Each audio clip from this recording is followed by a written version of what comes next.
contar con la precisión de esa.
Mr. President, there must be a reason for the delay.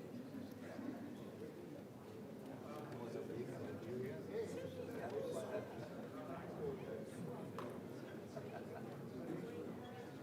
all are they striking and still continue with justice for Africa. No justice. But it's see, it was the greatest.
The 9,704th meeting of the Security Council is called to order.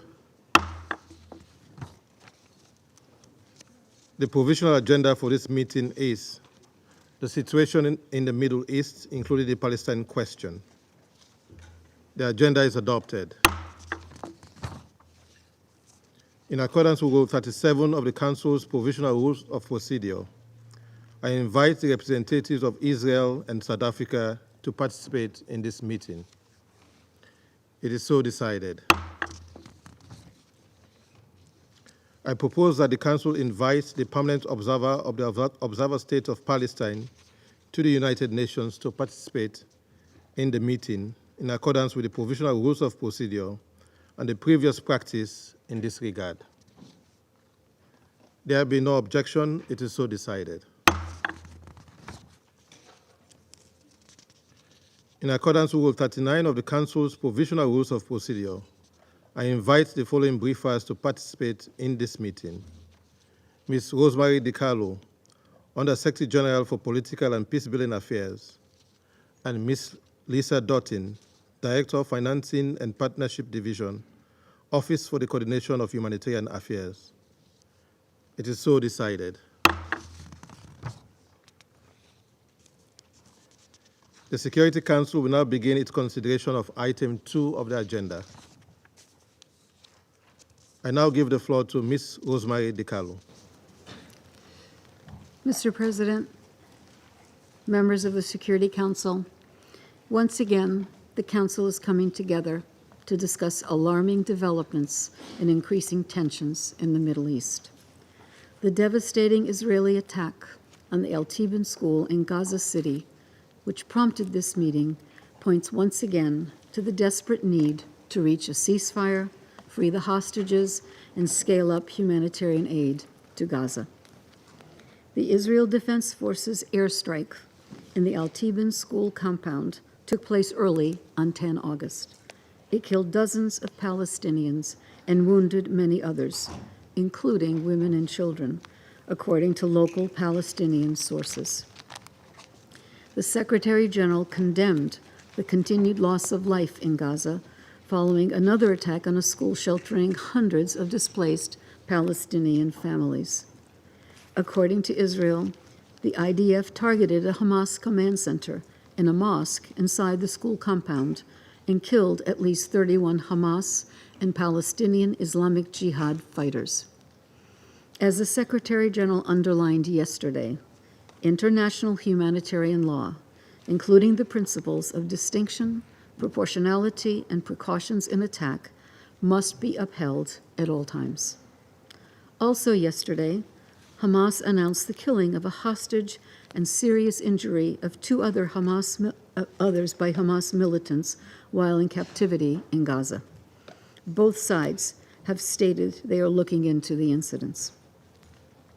Mr. President, with hostilities continuing across the Strip, including in the north around Gaza City, in the middle area in Khan Yunis, and in and around Rafah, the situation remains catastrophic for civilians. No place is safe in Gaza, yet civilians continue to be ordered to evacuate to ever-shrinking areas. My colleague, Director Doughten, from OCHA will brief you shortly in more detail regarding the dire humanitarian conditions in Gaza. 10 months since the start of the war, the threat of further regional escalation is more palpable and chilling than ever. Exchanges of fire across the Blue Line have continued nearly daily. Since I last briefed on 31 July, numerous projectiles have been fired from Lebanon across the Blue Line, causing damage to buildings and bushfires in open areas. The IDF has responded with strikes across the Blue Line into southern Lebanon. Uncrewed aerial vehicles crossing the Blue Line from southern Lebanon have also continued. An IDF base was hit across the Blue Line, while another base was hit near Nahariya in northern Israel. An open area in Nahariya city was also struck. Mr. President, I urge continued attention to the worsening situation and ongoing violence in the occupied West Bank, including East Jerusalem. On 3 August, the IDF said it conducted 2 airstrikes on a Hamas cell in Tulkarem, killing 9 Palestinians who the IDF said were planning to conduct an attack inside Israel. Separate IDF operations in Jenin and Tubas early last week also killed another 16 Palestinians.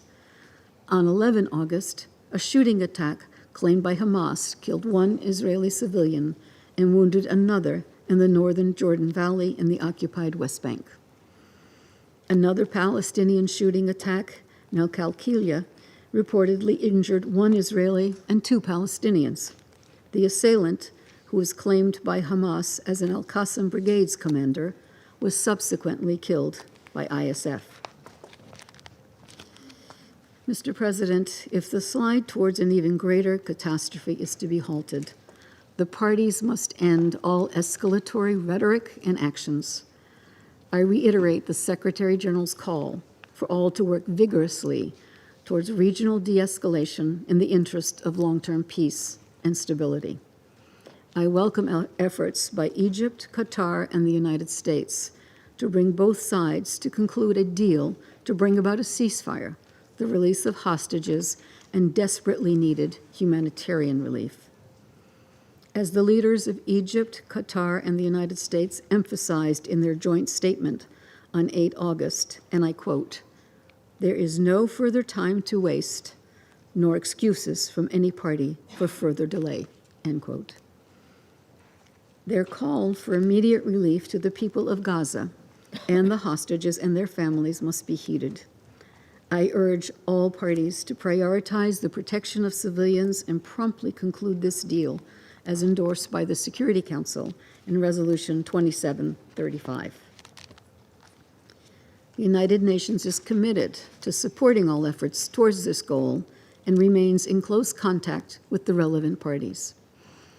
Mr. President, the killing, destruction, and suffering in Gaza must end.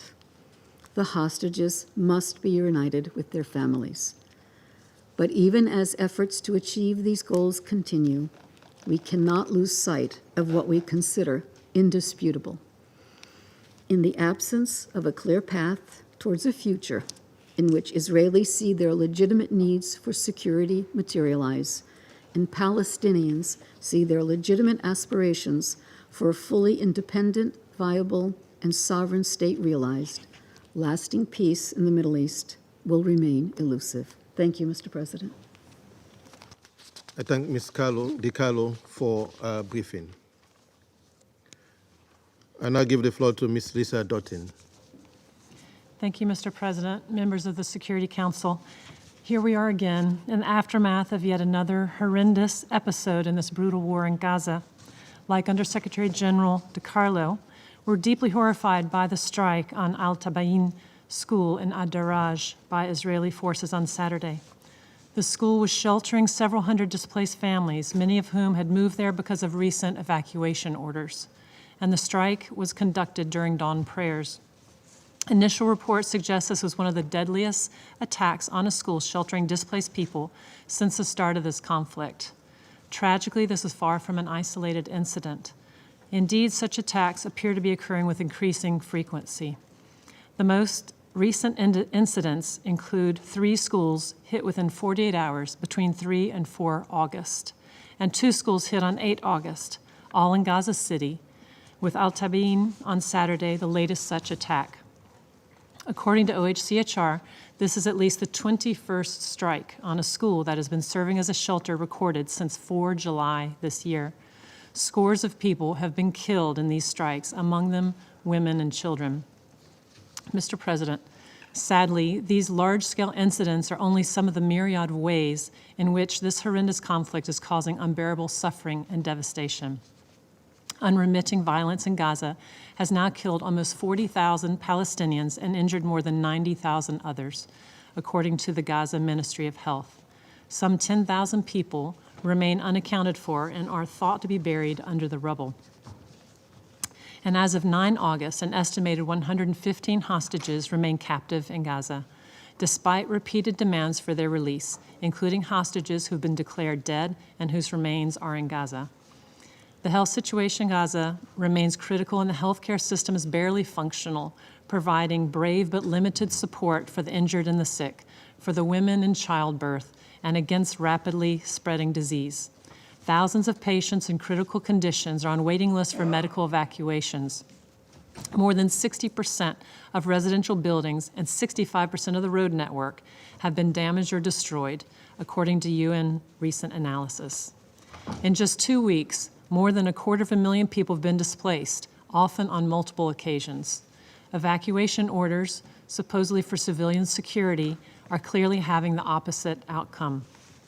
Civilians are repeatedly asked to evacuate to areas where essentials for their survival are absent. They're repeatedly being killed and injured in the very places they've been told were safe to go. Shelters and displacement camps are reportedly used for military purposes by Palestinian armed groups, exposing those sheltering there to terrible danger.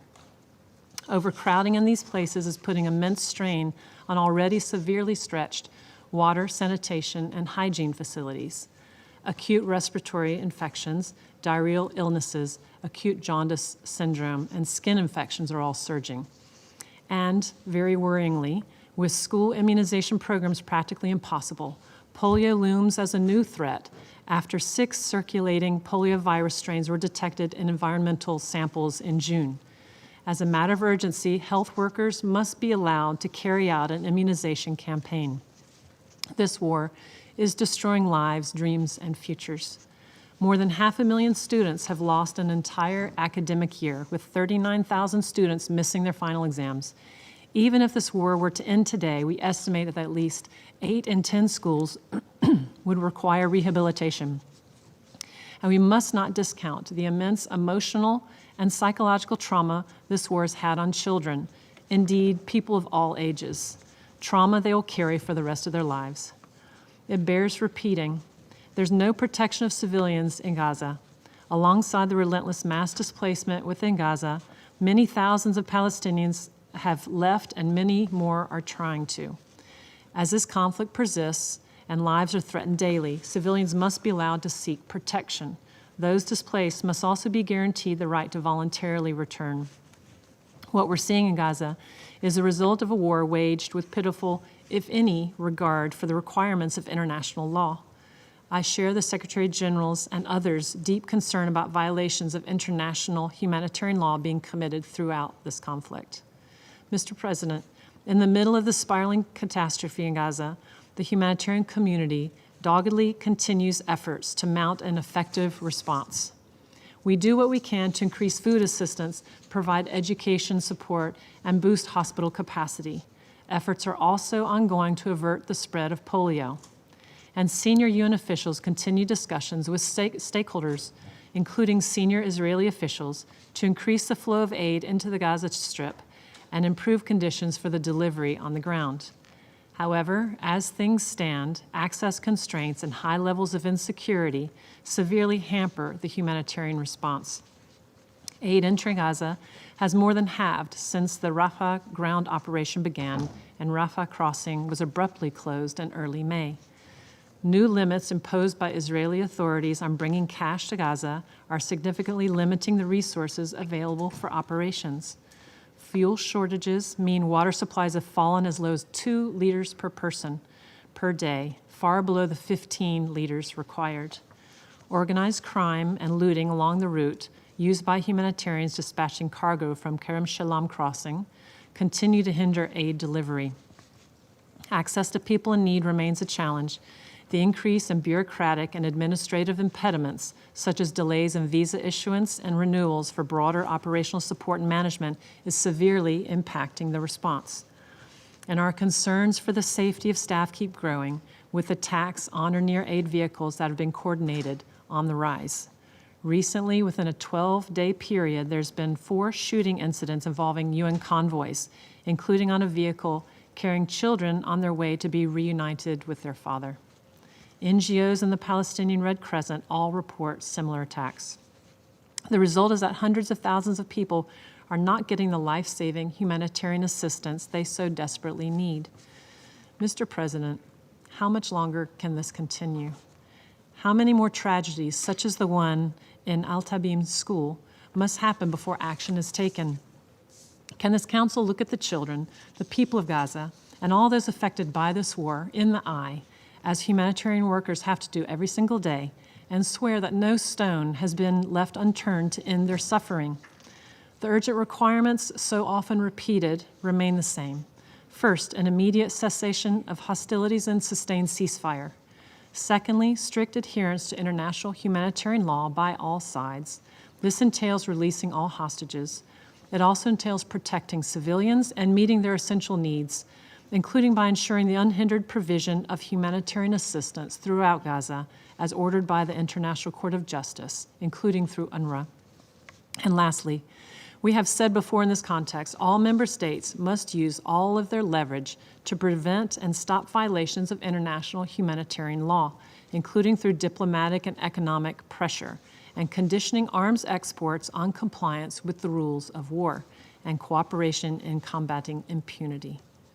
We must remember that this is now one of the several conflicts in Gaza over the years which humanitarians have had to respond to.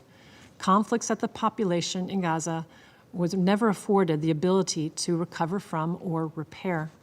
The past 10 months have destroyed what little hope for a future existed for any surviving child. I urge this council and all member states to use your influence to protect civilians and bring an end to this conflict and its intolerable toll. It's imperative that mutual security and lasting peace is pursued so that hope can be restored, so that civilians there can enjoy the hope that we take for granted and the hope that they have never experienced. Thank you, Mr. President. I thank Ms. Doughten for her briefing. I now give the floor to those council members who wish to make statement. I give the floor to the representative of Algeria.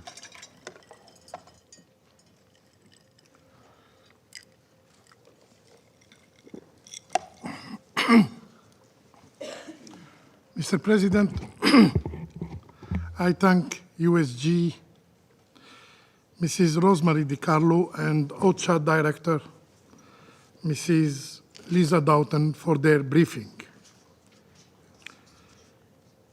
I will start my statement by the same question of Mrs. Doughten. How long?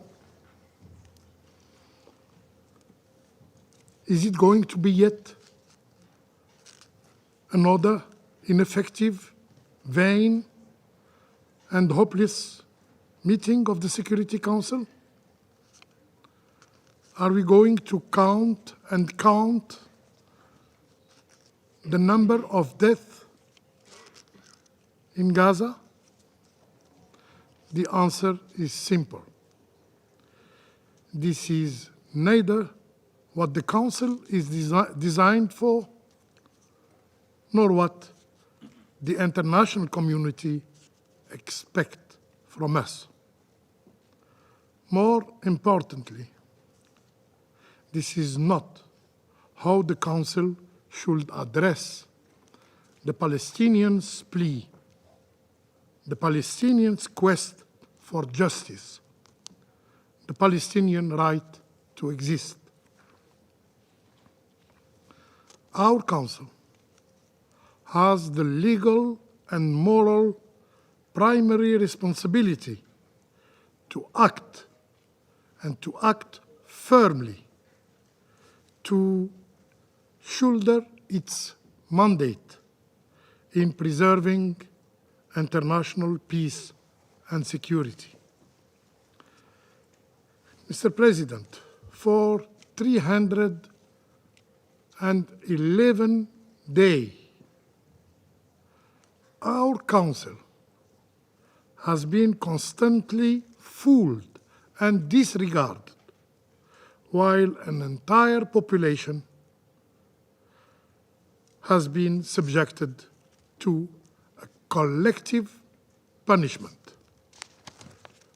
Last Saturday, the world woke up to yet another horrific bloodshed after the Israeli occupying power targeted deliberately a school in the Daraj neighborhood in Gaza. It was the third school bombed in 2 days. It was a civilian structure, sheltering civilians by the testimony of the international community. Our Secretary General said it clearly. The school was sheltering hundreds of displaced Palestinian families. The Euromed Humanitarian Rights Monitor also stressed that the school was nothing but a dilapidated place that hundreds of families have taken refuge in. These testimonies of one of the survivors is harrowing. A father said that he has been given 18 kilogram of body parts, and he buried them as the body of his young son. Mr. President, this heinous massacre of Ad-Daraj and the previous ones wouldn't have been possible without the generous financial and military assistance freely provided to the Israeli aggressor. More than 100 innocent lives were sacrificed in Ad-Daraj, among them women and children, in addition to the nearly 40,000 Palestinian martyrs so far. Were these martyrs not human? With their dreams, with their hopes, as we all do? Is the Council's role limited to keeping a record of lost lives? Again, the answer is simple. Our Council must, and now, fulfill its responsibilities and honor its commitment. Its responsibility to tackle the root cause of the Palestinian question, which is the illegal occupation of the Palestinian land. Its responsibility to hold the occupying power accountable using all legal means, including sanctions. Yes, sanction mechanism. Third, its commitment to achieve a just and lasting peace in the Middle East and to prevent the dangerous escalation provoked by the Israeli occupying power. Mr. President, the Israeli occupying power continue to defy the very commitment of this Council, made in Resolution 2735, calling for the implementation of an immediate ceasefire in Gaza. Immediate ceasefire in Gaza. This resolution is seriously jeopardized by the intensifying aggression of the Israeli occupying power against Gaza. Algeria warns against this continuing sabotage of effort made by the United States, Egypt, and Qatar to implement this resolution urgently and effectively. In this regard, Algeria expresses again its support for the mediation effort made by these three countries.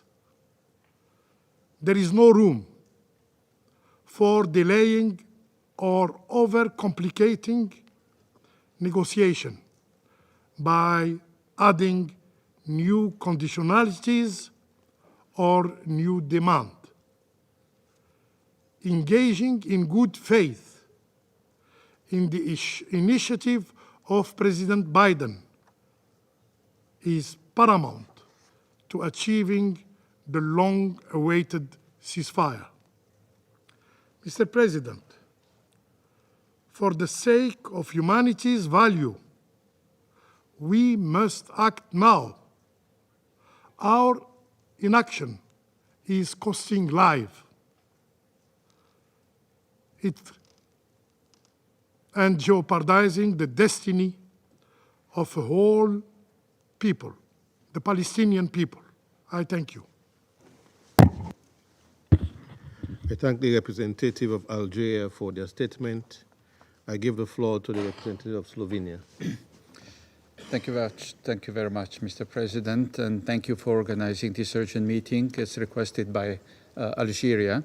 I also want to thank Undersecretary General DiCarlo as well as Director Doughten for their briefings today. Mr. President, this Saturday, the world was once again shell-shocked by another devastating airstrike in Gaza, one of the deadliest ones yet.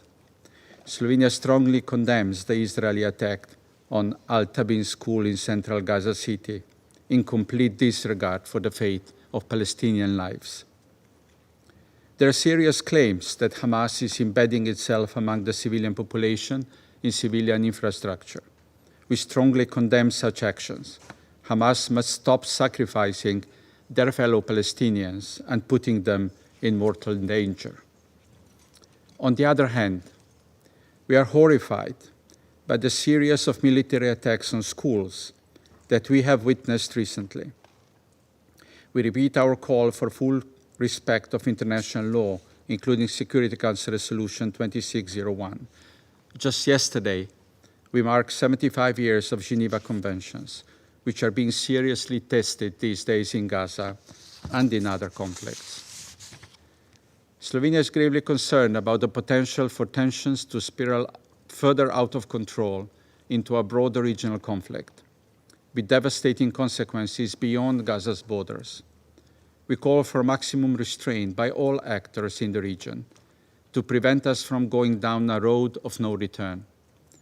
There is an urgent need to refrain from further attacks and threatening rhetorics. Colleagues, the resolution this Council needs to focus on as a priority is 2735.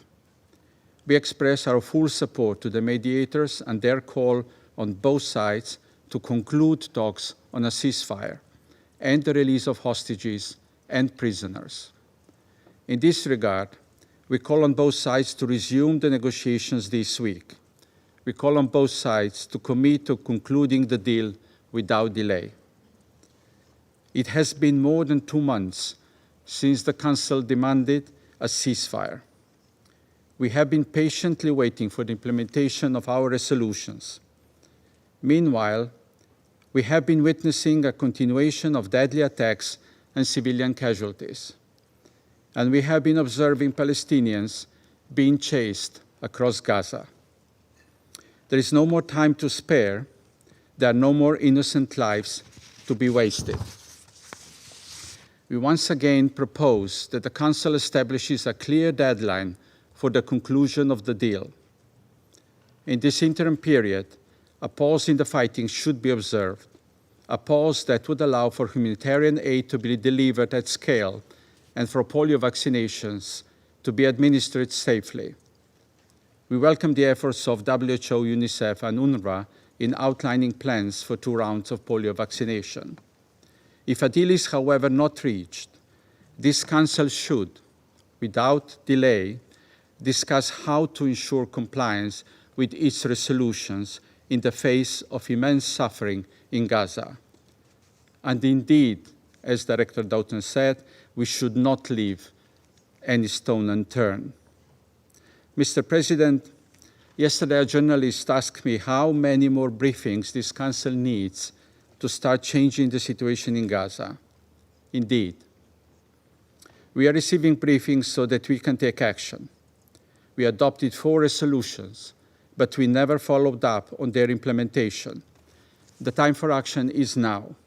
It is time for ceasefire to be finally reached, or else it is time for this Council to ensure it finally happens. Thank you. I thank the representative of Slovenia for their statement. I give the floor to the representative of Mozambique. Mr. President, Mozambique wishes to commend Algeria for requesting this meeting. We praise Sierra Leone's presidency for convening this urgent briefing on the situation in the Middle East, including the Palestinian question.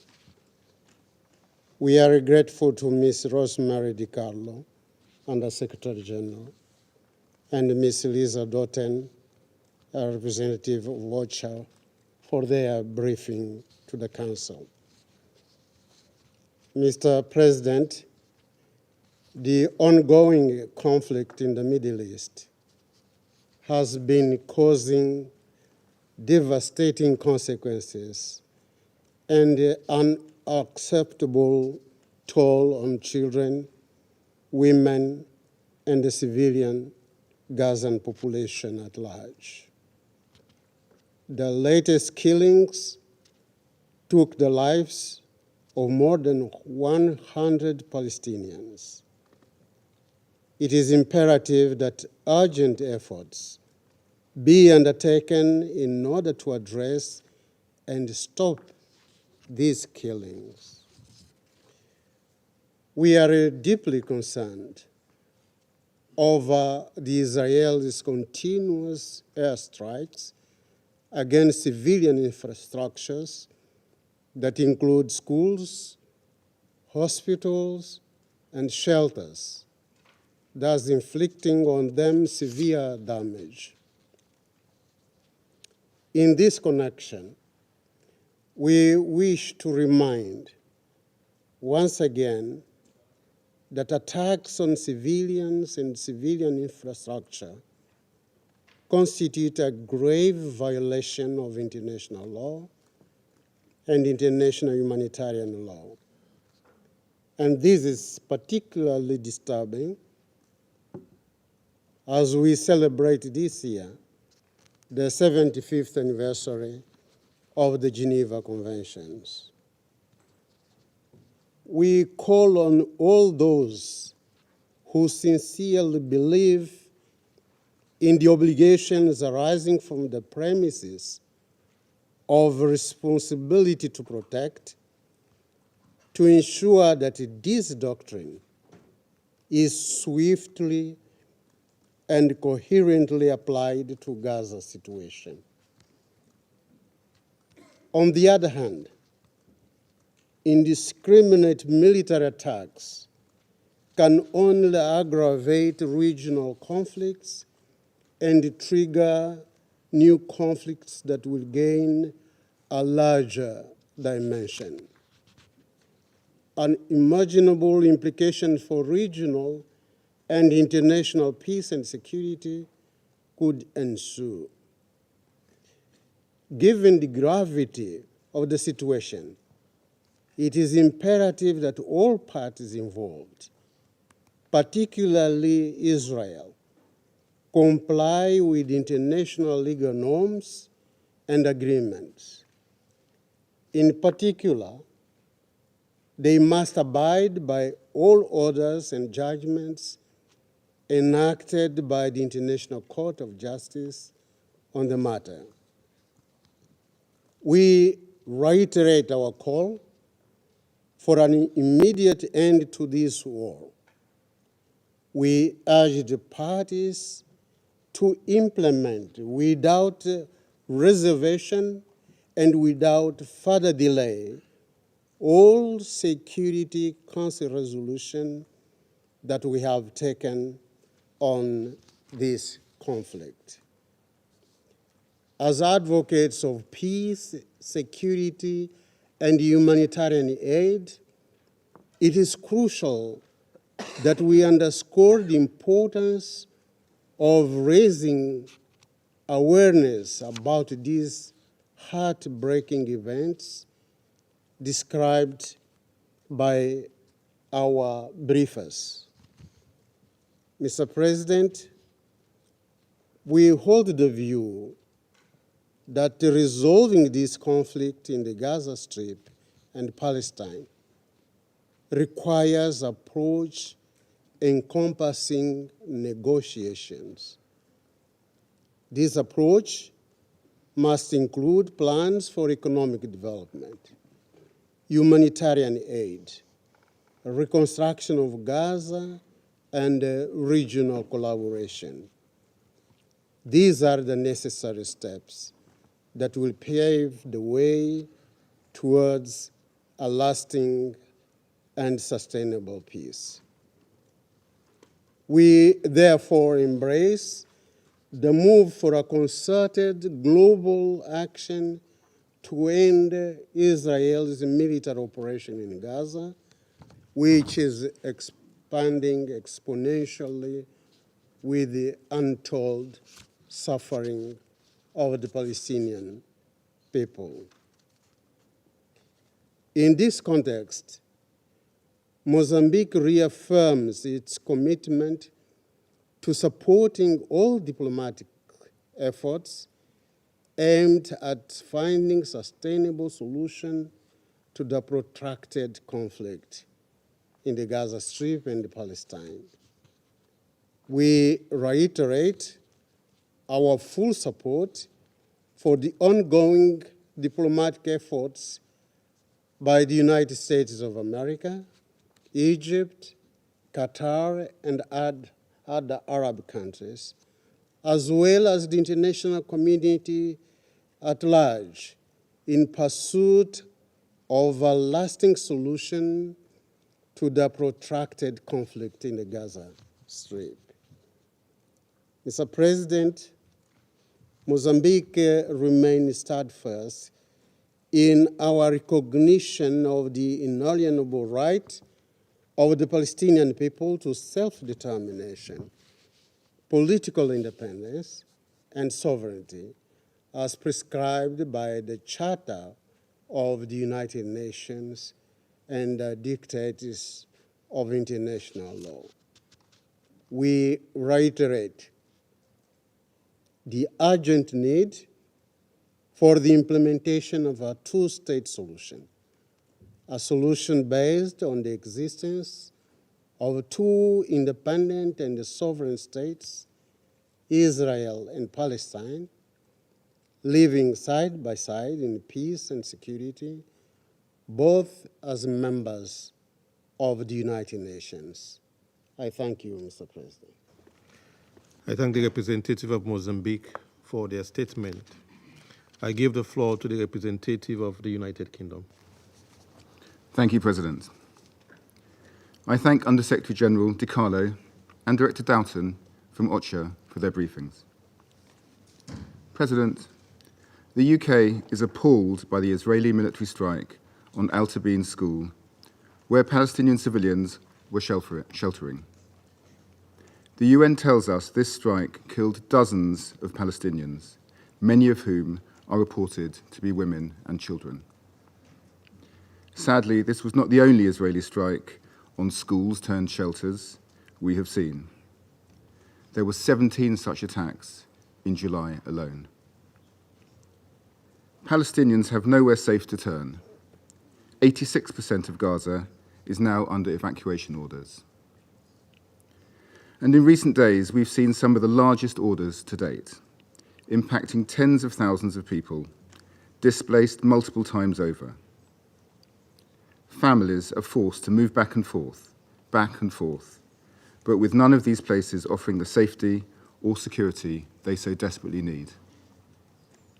On top of that, some of these orders have been issued by Israel in the middle of the night, with minimal notice to allow civilians to flee. Israel must ensure it complies with its obligations under international humanitarian law to protect civilians. The UK is also horrified by the reports of sexual violence and abuse faced by the hostages in Gaza and Palestinian prisoners held in Israeli detention, many of whom are children. Hamas must release all the hostages immediately. Hamas must also stop endangering civilians. And Israel must grant the ICRC access to prisoners immediately and ensure accountability if anyone is found to be responsible for the abuse of detainees. We have also heard completely unacceptable rhetoric from Israeli ministers relating to the mistreatment of detainees and starvation of civilians in Gaza. We call upon the government of Israel to retract and condemn these remarks. International law could not be more clear. Systemic mistreatment of detainees and the international starvation of civilians are war crimes. President, another deadly threat is on the horizon for the people of Gaza. They stand on the precipice of a polio outbreak, with 600,000 children under the age of 8 in desperate need of vaccinations. We call on the parties to cooperate urgently with the World Health Organization to facilitate vaccine rollouts and ensure the safety of humanitarian workers.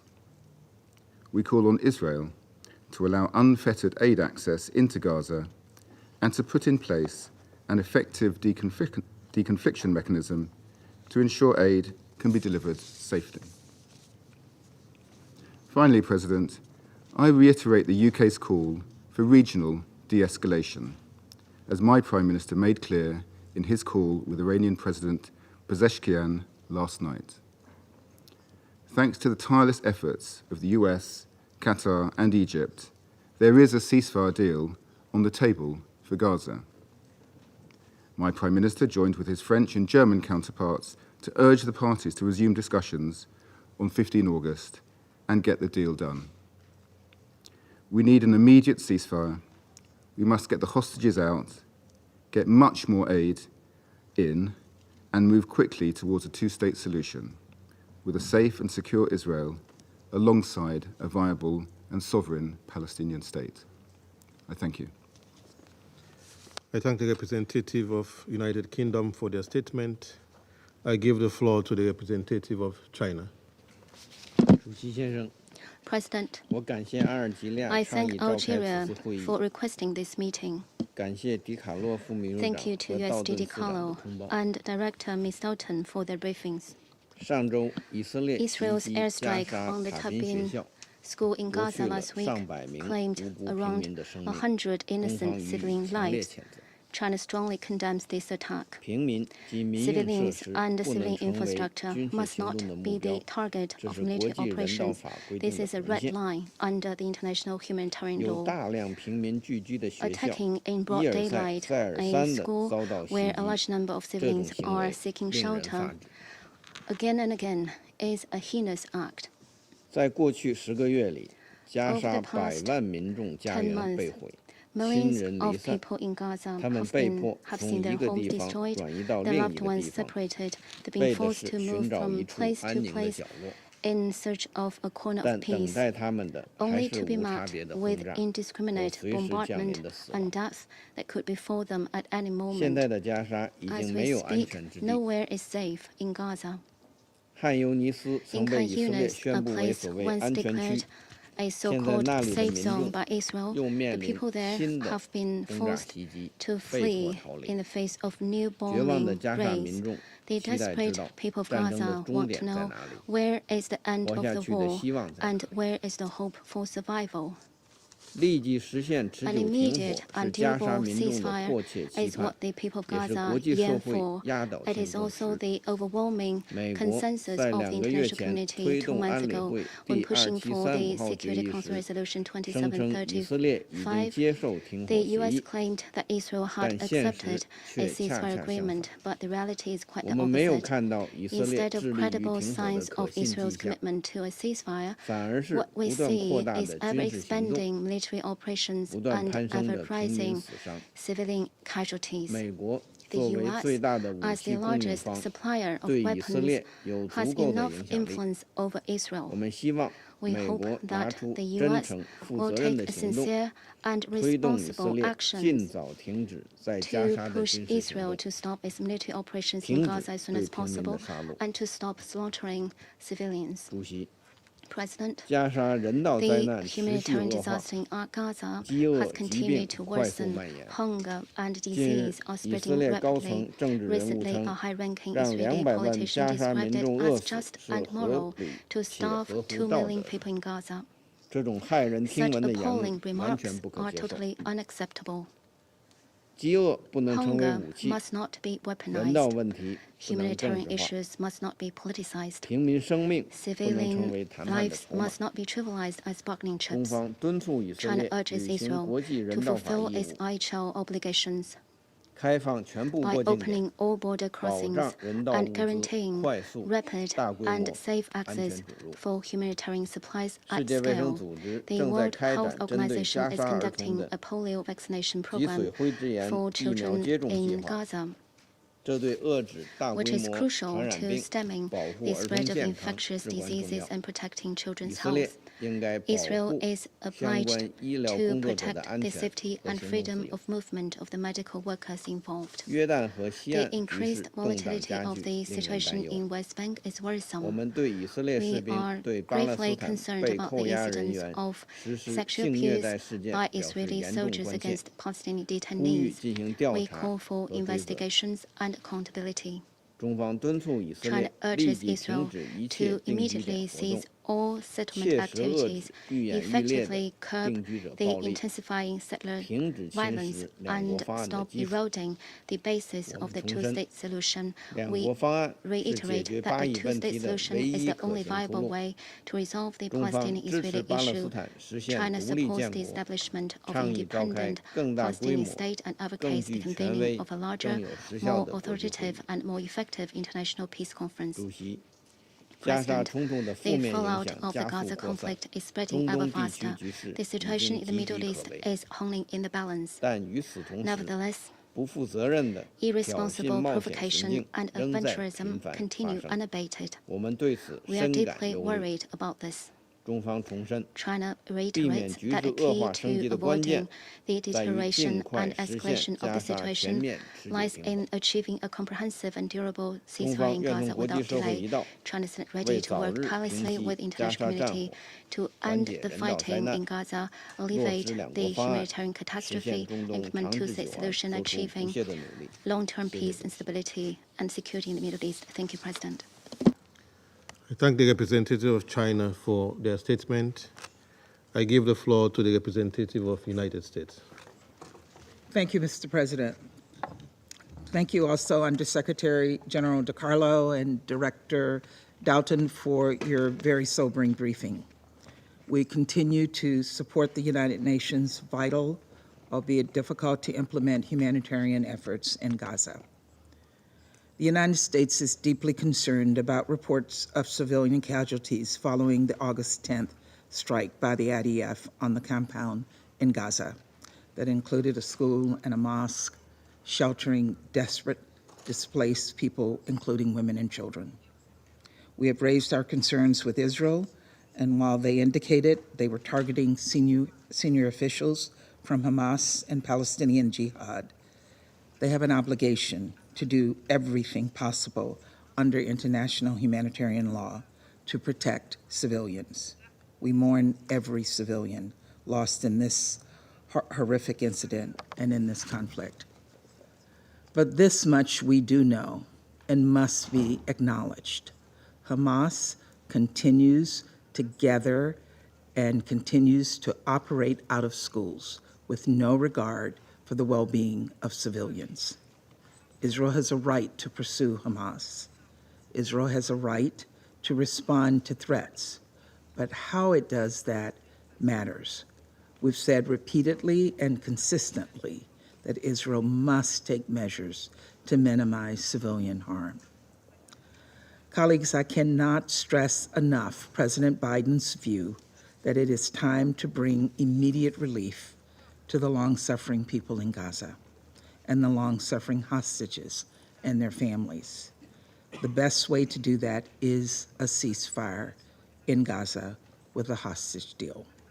The United States, alongside Qatar and Egypt, has worked tirelessly for months to forge the framework agreement on the table, with only the details of implementations to be concluded. A framework based on the principles endorsed by this Council in Resolution 2735. Simply put, the deal needs to get done now. Now. As President Biden emphasized in a statement last week with leaders of Qatar and Egypt, and I quote, "There is no further time to waste nor excuses from any party for further delay. It is time to release the hostages, begin the ceasefire, and implement this agreement," unquote. We've called on both sides to resume urgent discussion on Thursday, August 15th, in Doha or Cairo to close all remaining gaps and commence implementation of the deal without further delay. As mediators, we are prepared to present a final bridging proposal, one that resolves the remaining implementation issues in a manner that meets the expectations of all parties. We welcome the statements of support for this effort, such as the one issued by Algeria over the weekend, and we call on every member of this Council to speak with one voice, to press Hamas to participate in the discussions on August 15th, and for both sides to agree to implement the deal on the table without further conditions or delays. A durable ceasefire could accelerate efforts to restore basic services, including electricity and water and sanitation, bringing much-needed relief to Palestinian civilians, many of whom have been displaced multiple times. It could enable an urgently needed vaccination campaign to stop the spread of polio, and it would facilitate the release of all hostages held by Hamas, including 8 Americans and citizens from many other countries. We also have been clear that a ceasefire in Gaza could help enable diplomatic efforts to restore calm along the Blue Line and reduce regional tensions. Indeed, from the start of this conflict between Hamas and Israel, the United States has worked to avoid a situation in which the fighting in Gaza spirals into a broader regional conflict. 4 months ago exactly, on April 13th, the United States worked closely with Israel and our partners in the region to repel Iran's unprecedented attack on Israel and stave off a broader conflict. Now we're once again in a moment of heightened threat. Consequently, the United States has taken needed precautionary steps, including moving an aircraft carrier group and additional air assets to the region so that should the situation arise again, we are prepared to defend Israel and U.S. military personnel in the region against any threats. But let me be clear, our deployment of additional military assets are not a prediction of what is to come. A broader regional conflict is not inevitable. The United States' overall goal remains to turn the temperature down in the region, deter and defend against any future attacks, and avoid regional conflict. That starts with finalizing a deal for an immediate ceasefire with hostage release in Gaza. We need to get this over the finish line. Again, we urge every member of this Council to say clearly and unequivocally that it is time to finalize and implement this agreement. Thank you, Mr. President. I thank the representative of the United States for their statement. I give the floor to the representative of Japan. Thank you, Mr. President. I also thank USG DiCarlo and Director Doughten for their briefings. The number of civilian casualties and the degree of suffering we have seen in Gaza for more than 300 days of conflict are unbearable and distressing. Today, this urgent meeting is convened following yet another grave incident. Japan expresses its deep concern over the loss of many civilian lives and injuries caused by the Israeli airstrikes on Al-Tabein school last Saturday. It is appalling that numerous civilian casualties have occurred in schools and hospitals. All parties must strictly abide by relevant principles of international law, especially the protection of civilians. We urge Israel to make every effort to avoid civilian harm. Mr. President, Gaza is truly in agony. Nearly 1.9 million people are forcibly displaced due to the repeated evacuation order by Israel, fleeing again and again to places where life is barely tenable. Japan is deeply worried about the significant shortage of food, medicine, fuel, and other basic necessities in Gaza. We strongly condemn the deplorable remark by an Israeli cabinet minister. Starving more than 2 million Palestinians in Gaza cannot be justified. The detection of polio and the spread of such diseases is a man-made problem stemming from the collapse of the waste management system and is another matter of serious concern. The Rafah crossing must be reopened and the safety of aid workers must be assured at all times. Israel must lift all impediments to humanitarian assistance, not only to provide the minimum of survival, but also to protect human dignity. Mr. President, the still unfolding tragedy confirms that three things that this Council called for in Resolution 2735 must be achieved now without any further delay, namely, an immediate ceasefire, the release of all remaining hostages, and the expansion of aid delivery across Gaza at scale. In this vein, Japan appreciates the vigorous diplomatic push by the United States, Egypt, and Qatar to close all remaining gaps to finalize the deal on the ceasefire and hostage release. We strongly support the recent joint leaders' statement and the effort made by the three countries, and we urge all parties concerned, especially Hamas, to constructively engage at the proposed meetings later this week and immediately work towards concluding the deal. This Council and the entire international community must remain united to end this crisis immediately. Japan will play its part in close cooperation with relevant stakeholders. I thank you, Mr. President. I thank the representative of Japan for their statement. I give the floor to the representative of Guyana. Mr. President, thank you for convening this meeting in response to the timely request made by the delegation of Algeria. I also thank Under Secretary General DiCarlo and Ms. Doughten of OCHA for the information provided.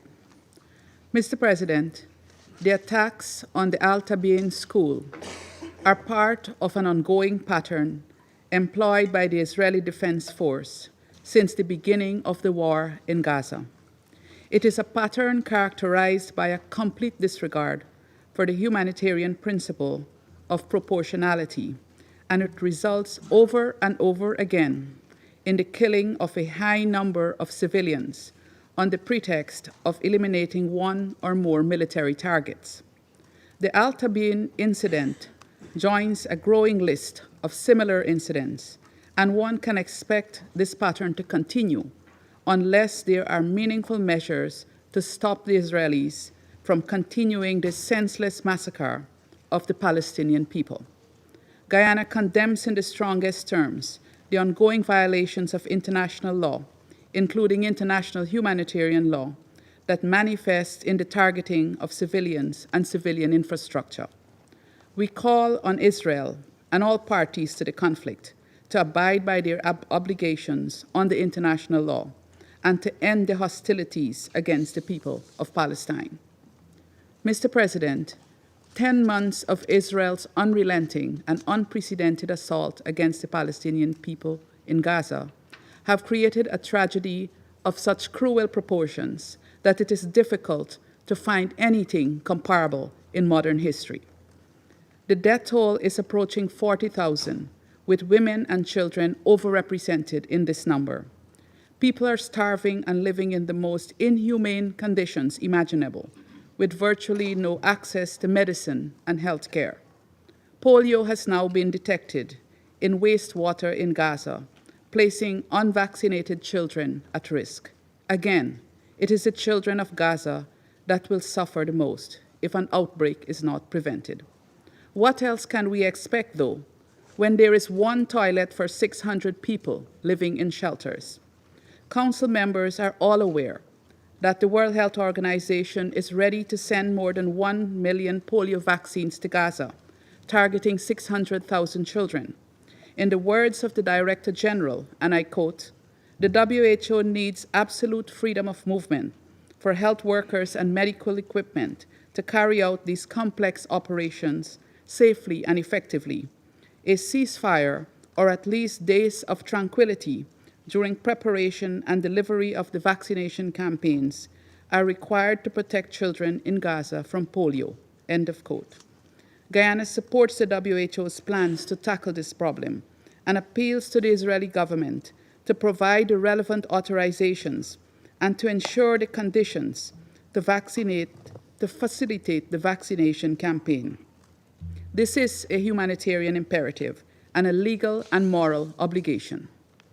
Mr. President, Guyana has watched with keen horror the Israeli strategy of making Gaza a thoroughfare of destruction. The images coming out of Gaza shows a moonscape. Yet, what those images do not show is the problem of unexploded ordnances, which, according to one commentator, makes Gaza a literal ticking time bomb. Even after the hostilities end, these will present a real danger that could possibly take years to address.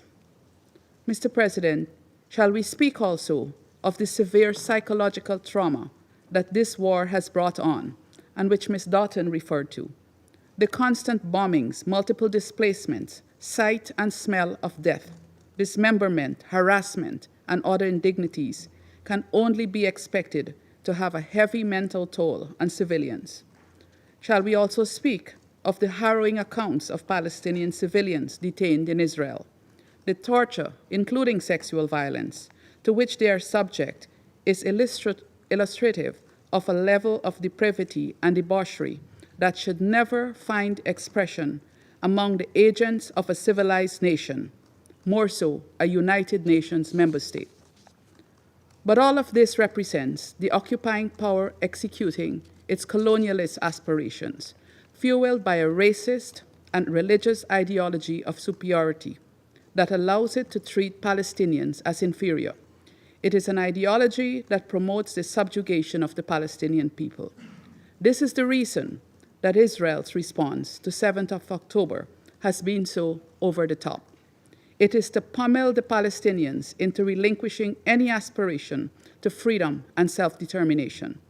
It is part of the wider strategy that we are also witnessing in the occupied West Bank, characterized by the ongoing illegal settlement activity and the accompanying violence under the watchful and encouraging eyes of the Israeli security forces.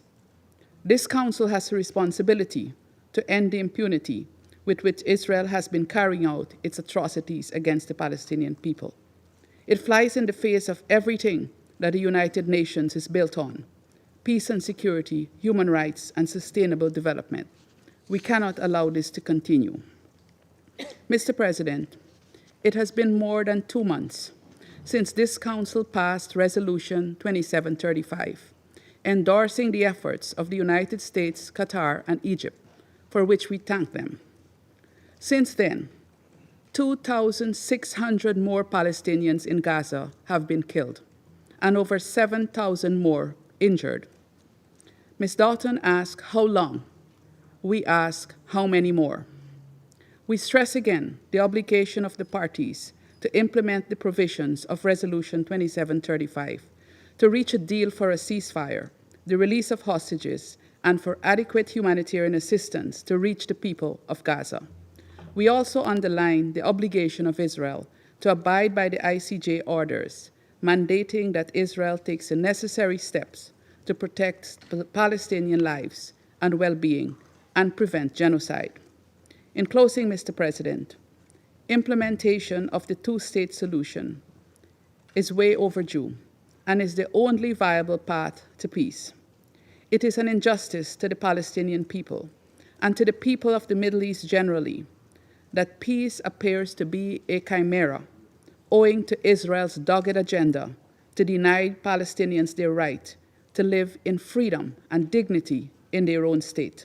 Guyana urges the Council to act to end this injustice. Guyana is prepared to do its part. I thank you. I thank the representative of Guyana for their statement.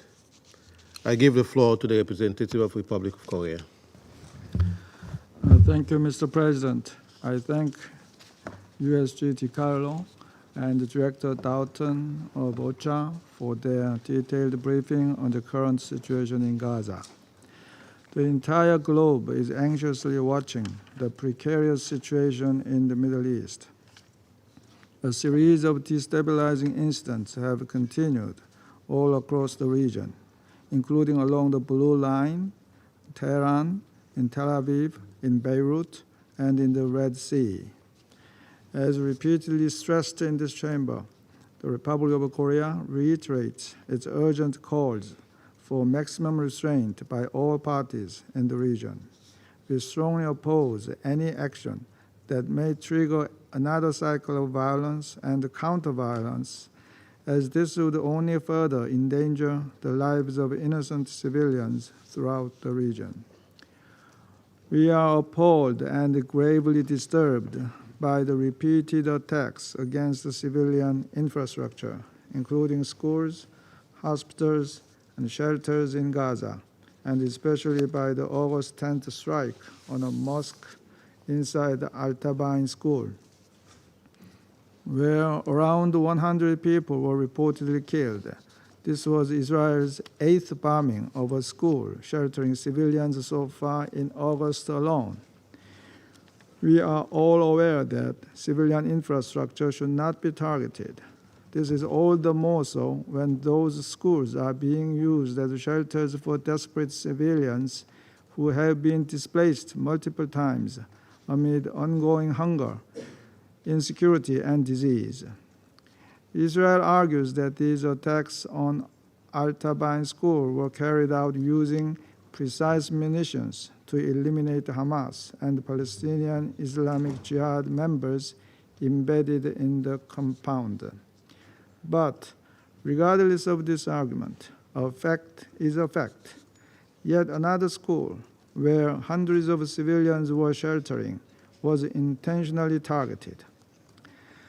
Israel claims that 31 terrorists were eliminated, but in this indiscriminate airstrike, no distinction was made between militants and civilians, including women and children. We understand Israel has numerous challenges in fighting against Hamas, but it is our belief that once again a school filled with displaced civilians was bombed by an advanced country like Israel. International humanitarian law must be observed at all times. As the Office of the High Commissioner for Human Rights clearly pointed out, the potential co-location of Hamas with civilians, as well as non-compliance with international law by Hamas, which we strongly condemn does not negate Israel's obligations under international law. Killing militants cannot justify killing civilians, including children. This is the unambiguous conclusion of international humanitarian law. As such, Hamas must not endanger civilians by using them as human shields. Yet at the same time, we urge Israel to take every possible measure to protect innocent Palestinian civilians. We are also disturbed by last month's OHCHR report, as well as media reporting, detailing that the rights of Palestinian detainees have been violated through arbitrary detentions and ill treatment. Mr. President, we are seriously alarmed by the exacerbating humanitarian situation in Gaza. Spreading famine has been compounded by the total destruction of law and order and repeated evacuation orders by the IDF. We urge Israel to implement all possible measures to enhance the swift and safe delivery of humanitarian aid throughout Gaza at scale. Humanitarian workers, notably UNRWA's, must be protected and their activities should be ensured. We are, however, appalled by the announcement last week that the UN Office of Internal Oversight Services found at least 9 UNRWA staff members may have been involved in the October 7th attack. UNRWA should maintain its role as a core pillar of humanitarian efforts in Gaza. Its credibility and neutrality must be ensured. Mr. President, the situation in the Middle East simply cannot continue along this dangerous trajectory of escalation. The conflict in Gaza must end immediately. In this regard, we welcome the joint statement by the United States, Egypt, and Qatar, calling for the resumption of the negotiations on August 15th. Hamas must take part in the talks. Israel also should stick to the conditions elaborated in Security Council Resolution 2735. Urgent ceasefire should be followed by humanitarian aid distributed at scale and reinvigorated efforts towards a two-state solution. We hope all leaders in the region make the right de-escalatory decisions, rejecting the extremist voices bent on additional bloodshed. I thank you, Mr. President. I thank the representative of Republic of Korea for their statement. I give the floor to the representative of Russian Federation. Thank you, President. We would like to thank USG on Political and Peacebuilding Affairs, Rosemary DiCarlo, and also the Director of Financing and Partnerships Division for OCHA, Lisa Doughten, for their comprehensive briefings and their assessments of the situation in the occupied Palestinian territories. We're grateful to the delegation of Algeria for taking the initiative to convene today's meeting regarding recent events in Gaza. The last time that we discussed the situation there was 2 weeks ago. And it's clear that we need to be doing this more often. Because the notion that the situation in Gaza and in the region as a whole continues to drastically deteriorate has, unfortunately, already become routine and does not get across the horrors and the suffering that the civilians in Gaza have to face every day, including elderly people, women and children. Expecting our Western, primarily American colleagues in cahoots with Israel to express any compassion to Palestinians is pointless. Therefore, it's important to regularly bring the truth about what's happening in Gaza to the Security Council platform and to the international community. We are extremely shaken by the Israeli strike on the Al-Tabin school in Gaza. At the time, more than 2,000 refugees were sheltering there, more than 100 people died and tens were injured. Many of the victims were women and children. We express our sincere condolences to the families of those who died, and we wish a speedy recovery to those who were injured. We recall our consistent position of principle about the need for strict compliance with the norms of international humanitarian law.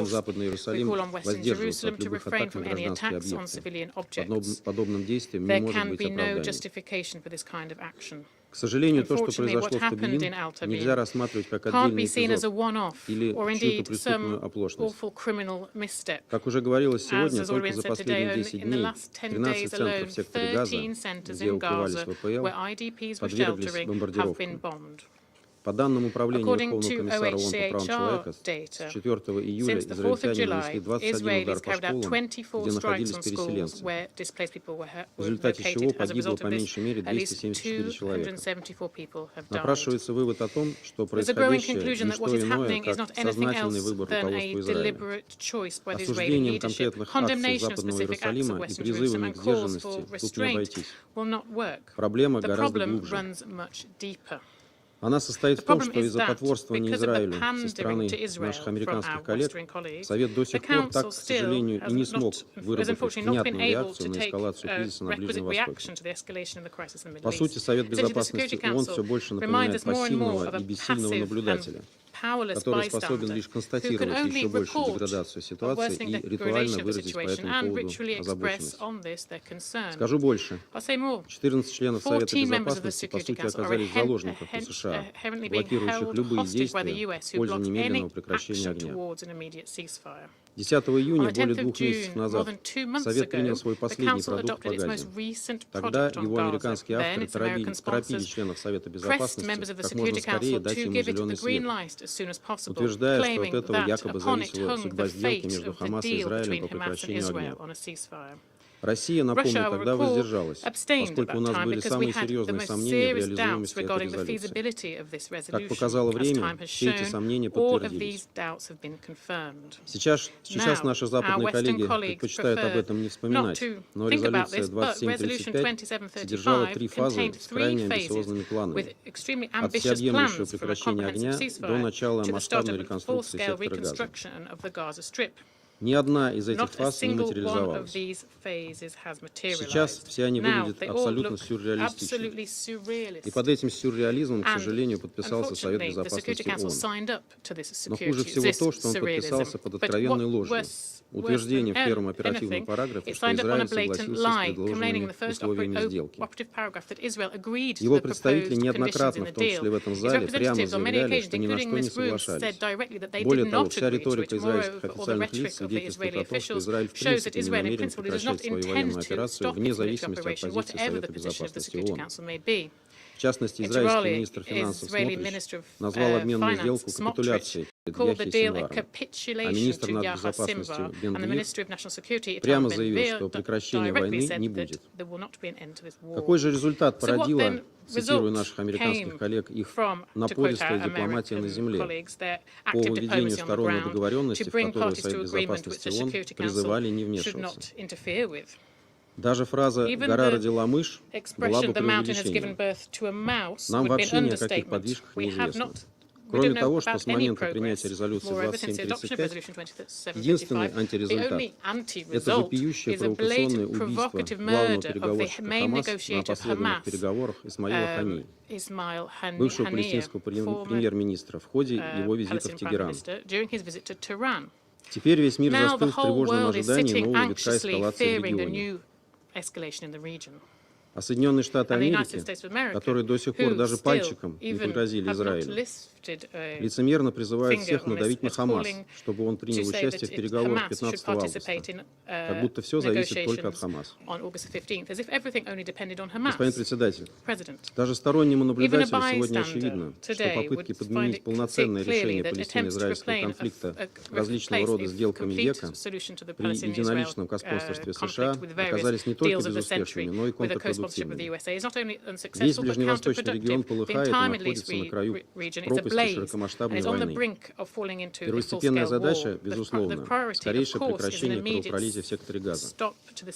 Россия с самого начала обострения в зоне палестино-израильского конфликта призывала Совет принять самые решительные меры для обеспечения немедленного и безусловного прекращения огня. Я напомню, мы предложили первый проект резолюции с таким требованием еще 16 октября прошлого года. Сколько жизней можно было бы спасти, если бы Совет тогда не проявил малодушие? Это не риторический вопрос, есть конкретная цифра. 40 тысяч погибших, в том числе более 200 сотрудников БАПОР, более 90 тысяч раненых. Как сегодня уже As we've говорилось, already said today, более 2500 more than погибших 2.5 только с people have момента died принятия only резолюции since Resolution 2735. 2735 was adopted. Именно столько стоит This is the бездействие price of многосторонней inaction of дипломатии и multilateral конъюнктурные diplomacy and интересы short-sighted отдельных interest членов of some ФСБ, members of the Council, которые своим who, дамокловым with their вето veto of полгода не позволяли Damocles даже for 6 намекнуть в months have документах not Совета even allowed for a Безопасности на mention in прекращение Security огня. Council documents of a ceasefire. Но без прекращения военных without a действий ceasefire, невозможно it will not положить be possible конец to put an страданиям end ни to в the чем не повинных suffering мирных of the utterly палестинцев, innocent добиться освобождения заложников и civilians задержанных, in Gaza. а также Also, обеспечить hostages will полноценный not be и released and detainees will беспрепятственный be им released, доступ в and анклав. also full and unimpeded Призываем Совет не идти на access поводу to у the Вашингтона, will который not be озабочен лишь possible. защитой We call интересов on the Израиля Council not и to be led by прибылью от Washington, поставок who is оружия в concerned only горячие by точки. protecting the interests of Israel and И вновь profits from сообща delivering подумать, какие weapons to меры Совет hotspots. Безопасности And once мог бы again, together we принять should для think together about деэскалации what в measures Газе can и be в taken to регионе в целом. de-escalate in Gaza and the region as a whole. Если для этого необходим If for визит that we Совета need a Security Безопасности Council на земле, visit to the то его field, нужно then that's провести. what should happen. Иначе складывается Otherwise, there's a странная strange ситуация, situation когда which мы все happens where ожидаем we're от all профильных expecting подразделений that секретариата активного присутствия в зоне specialized конфликта departments of the и Secretariat are выполнения actively их present in the мандатов zone of the в conflict условиях, to fulfill their сопряженных с рисками mandates, для их жизни, often risking their а сами, lives, and заседая в we Нью-Йорке, here sit in New довольствуемся York with информацией из их information from their докладов и reports открытых and источников. from open sources. Или же Or получаем we приглашение receive посетить invitations to Женеву visit вместо тех Geneva регионов, где rather мы than to those действительно regions нужны. where we are really needed.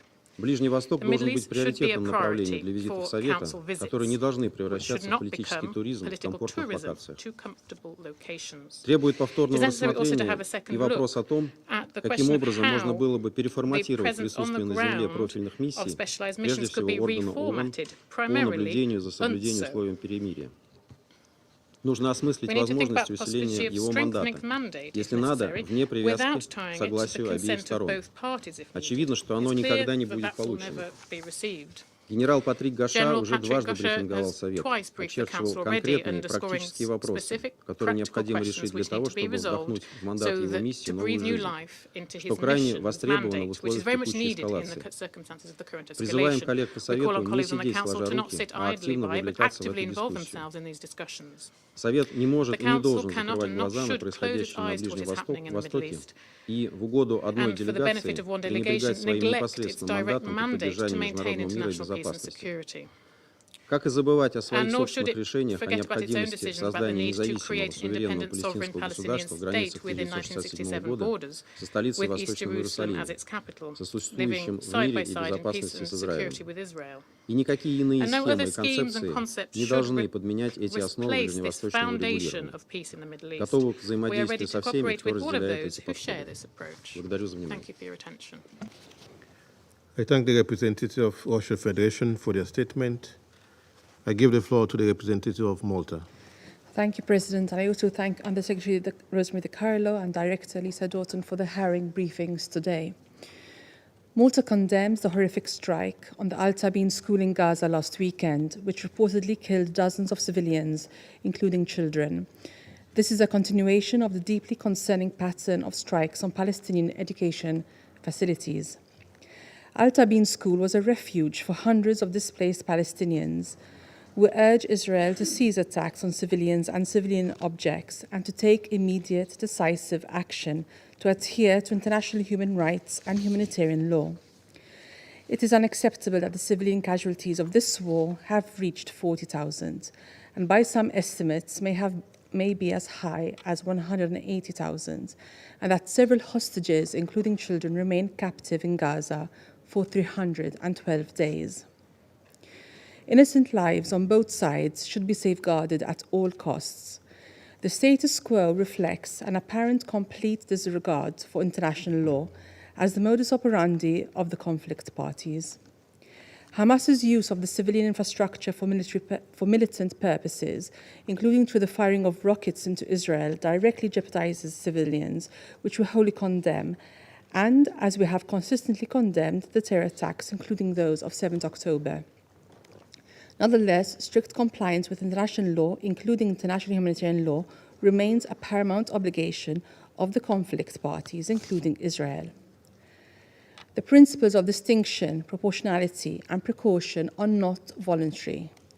The lives of civilians, women and children cannot be disregarded. Malta condemns the loss of all innocent civilian life, including the recent killing of Druze children in Majd al-Shams, and we stress the conflict parties' obligation to prioritize protection of civilians and civilian infrastructure. President, the broad and systematic risks faced by Gaza's population remain severe. Humanitarian aid continues to be blocked without any legitimate administrative or bureaucratic reason. Hunger, the growing threat of diseases such as polio, exacerbated by little to no access to medical aid, persistent displacement and lawlessness have deepened insecurity, rendering the situation untenable. Humanitarian actors continue to inform us that what is being done to address these horrific conditions is nowhere close to enough. A paradigm shift is necessary. Border crossings must be reopened, and effective measures need to be taken to ensure that aid is delivered into and across Gaza. President, the carnage must stop. Hostages must be released. They must be reunited with their families, and the humanitarian crisis must be adequately addressed. The full, immediate, and effective implementation of relevant Council resolutions and the orders of the ICJ is essential. Malta reaffirms its categorical call for an immediate and permanent ceasefire. We fully support and commend efforts by the US, Egypt, and Qatar, who continue work towards bridging gaps to implement the framework agreement, which is in line with Council Resolution 2735. We call on the conflict parties to constructively approach negotiations and urgently implement the ceasefire deal. As regional escalations continue, we underline that concluding this deal is critical. This will directly contribute to avoiding a broader conflict in the Middle East. We call on all regional parties to commit to diplomacy, de-escalate and refrain from any attacks which would inflame regional tensions and undermine chances for a ceasefire deal.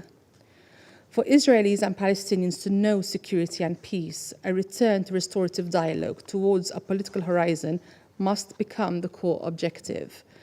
Malta stresses that this must align with a comprehensive peace plan which paves the way towards a credible and irreversible realization of the two-state solution. I thank you. I thank the representative of Malta for their statement.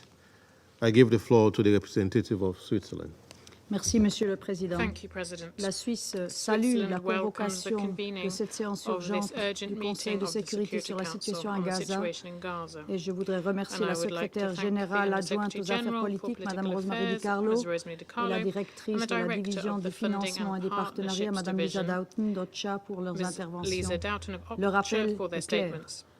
Monsieur le Président, la Suisse condamne les violations du droit international humanitaire commises par toutes les parties. Elle condamne également le fait que les hostilités continuent de faire de nombreuses victimes civiles, comme ce fut rapporté samedi passé à Gaza. Une école est un lieu d'enseignement. Une école doit permettre aux enfants d'apprendre, de s'épanouir, de construire leur avenir et de contribuer ainsi à une société pacifique et prospère. À Gaza aujourd'hui, les écoles sont souvent le dernier recours pour trouver quelque chose à manger, de l'eau ou un abri. Or, même les écoles sont devenues des abris de fortune n'offrent souvent pas de refuge aux civils. D'après le Haut-Commissariat des Nations Unies aux droits de l'homme, l'attaque israélienne sur l'école Tabine a tué au moins 93 personnes et représente la 21e attaque en un seul mois contre une école qui servait de refuge. Selon cette même source, les attaques contre des écoles, des universités, des enseignantes et enseignants et des étudiants sont en hausse. Alors, et on l'a entendu qu'en même temps, plus d'un demi-million d'enfants n'ont plus été à l'école depuis le 7 octobre. Le droit international humanitaire interdit, y compris aux groupes armés tels que le Hamas, d'utiliser la présence de civils dans le but de protéger un objectif militaire d'une attaque. Mais même quand cette règle est violée, cela ne suspend en rien l'obligation d'Israël de se conformer strictement au droit international humanitaire dans la conduite des hostilités.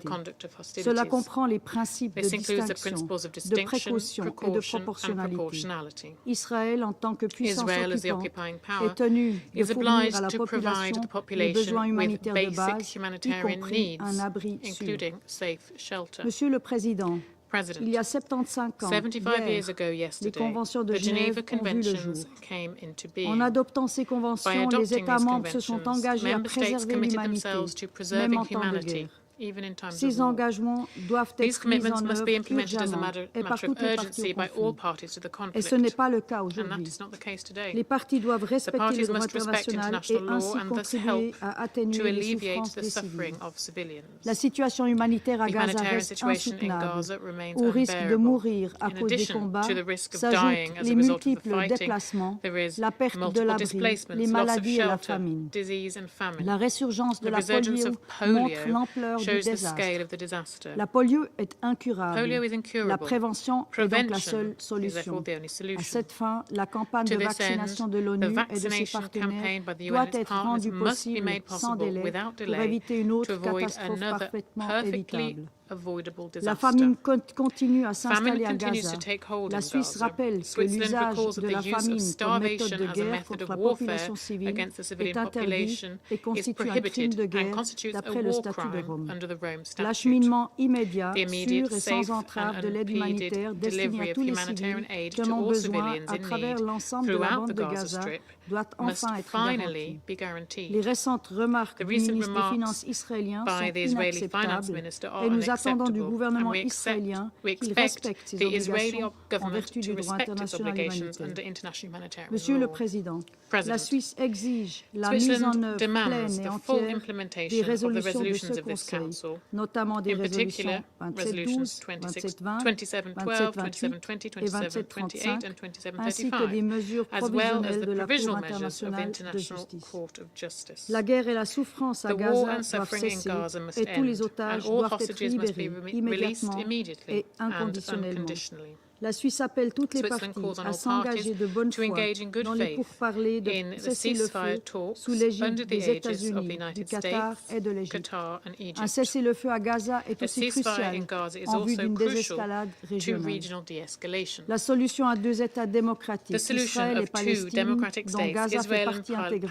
Palestine, of which vivant Gaza côte à is an côte en integral paix part, à living l'intérieur de side by side frontières in peace sûres et within reconnues, secure reste and recognized indispensable pour la borders paix. remains essential C'est for le peace. seul It is horizon the only politique conceivable envisageable political pour horizon garantir la for sécurité et guaranteeing the dignité des security and populations dignity of the dans la people région in the region. et pour que les écoles And so that redeviennent ce qu'elles schools devraient become what they être, un should lieu become once d'enseignement again what they should et be, d'espoir a place pour un of futur en learning paix. and Je vous hope for a remercie. future of peace. Thank you very much. I thank the representatives of Switzerland for their statement. I give the floor to the representative of France. Je vous remercie, Monsieur le Président. Je remercie Rosemary DiCarlo ainsi que Lisa Doughten pour leurs interventions. À Gaza, comme l'a exprimé à plusieurs reprises le président de la République Emmanuel Macron, la guerre doit s'arrêter pour les Gazaouis, pour les otages, pour la stabilité de la région qui est aujourd'hui en jeu. Dans ce contexte, la France condamne avec la plus grande fermeté la frappe israélienne qui a visé le 9 août l'école Al-Tabin dans la ville de Gaza. Elle adresse ses condoléances aux proches des victimes et ses pensées solidaires aux blessés. Depuis plusieurs semaines, des bâtiments scolaires où se réfugient des centaines de déplacés ont été touchés avec un nombre de victimes civiles intolérable. Ces attaques contre des infrastructures civiles doivent cesser. La France rappelle que le respect du droit international humanitaire s'impose à tous, y compris à Israël. La France souligne l'urgence d'instaurer un cessez-le-feu immédiat et permanent dans la bande de Gaza pour mettre fin aux souffrances de la population civile et pour permettre l'acheminement massif et sans entrave de l'aide humanitaire en réponse aux besoins immenses de la population civile de Gaza. Elle réitère son appel à la libération immédiate et sans condition de tous les otages, ainsi que sa condamnation dans les termes les plus forts des attaques terroristes commises par le Hamas et d'autres groupes terroristes le 7 octobre 2023. Comme elle l'a rappelé hier, aux côtés de l'Allemagne et du Royaume-Uni, la France soutient les efforts de médiation des États-Unis, de l'Égypte et du Qatar. Elle appelle à la reprise immédiate des négociations et doit aboutir sans aucun délai supplémentaire. Elle condamne tout acte de provocation et elle appelle à cet égard le gouvernement israélien à prendre toutes les mesures nécessaires